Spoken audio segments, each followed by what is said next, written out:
tout le monde, c'est ça. Aujourd'hui on se retrouve pour une nouvelle vidéo. Bon, c'est ma chaîne ici. Putain. Donc pour commencer, qu'est-ce que Fairy Tail?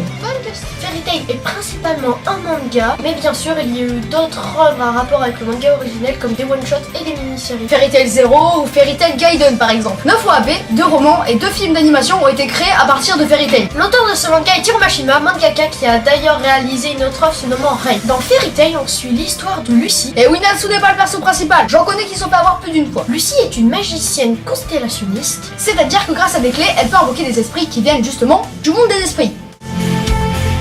C'est un peu logique. Elle rêvait d'entrer dans une guilde et fit ensuite la connaissance de Natsu qu'elle emmena suite à une embrouille d'un guilde de magiciennes de Fairy Tail. Et c'est à partir de ce moment-là que les histoires commencent. Il y a eu les jeux Intermagiques et l'Arc Tenrojima pour les connaisseurs.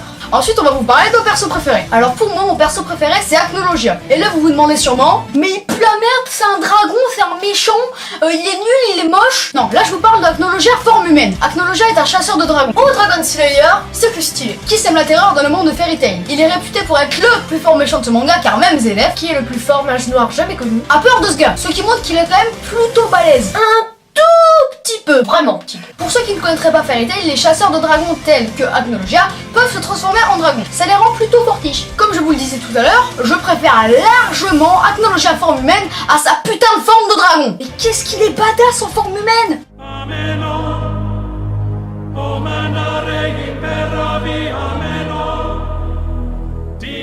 Ouloulou. J'ai surtout choisi Acnologia comme perso pour son charisme et sa badassitude. Ouais, moyen. Après, il y a aussi des chasseurs de dragons tels que Natsu, Gajil ou Wendy qui ne peuvent pas encore se transformer en dragon, mais qui ont appris la magie contre les dragons, ça veut dire la magie anti-dragon. Acnologia a aussi cette magie, mais il l'utilise différemment. Si vous voulez plus d'infos, Acnologia il bouffe la magie des autres. Oui, c'est totalement pété. Et donc forcément, leur magie correspond au dragon qu'il aura appris. Par exemple, Natsu le feu pour Inir ou Gajil l'acier pour Metallicana. Inir et Metallicana sont des dragons.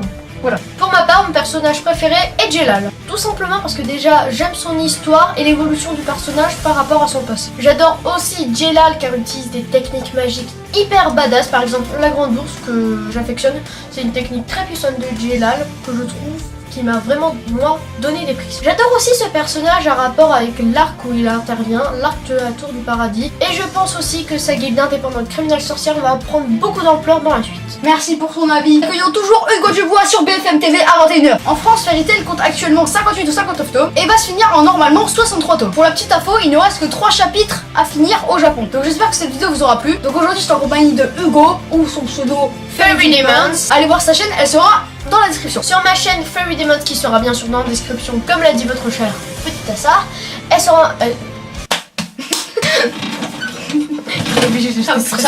Tu me fais mal. Comme l'a dit votre petite Assa, ma chaîne sera en description, n'hésitez pas à aller la checker parce que faudrait vraiment que ça pousse vraiment parce que là je suis seulement à 6 abonnés, ça me ferait extrêmement plaisir et à lui aussi. Oui, très. Ouais, je m'en bats les couilles. Sur ma chaîne, je parle de ce que j'aime comme manga et en jeu vidéo. Par exemple, ma dernière vidéo a été un top 10 de mes musiques préférées de Undertale. Ma prochaine vidéo parlera de mes 5 transformations préférées de Goku, si vous voulez savoir. Et si vous voulez la voir, n'hésitez pas à aller checker ma chaîne. Donc on vous dit matane pour une nouvelle vidéo. Et attention, petit indice, ma prochaine vidéo sera soit sur le dessin ou si j'ai un autre projet en cours, genre une review que je dois faire absolument, eh ben ça attendra. Donc je vous dis sayonara.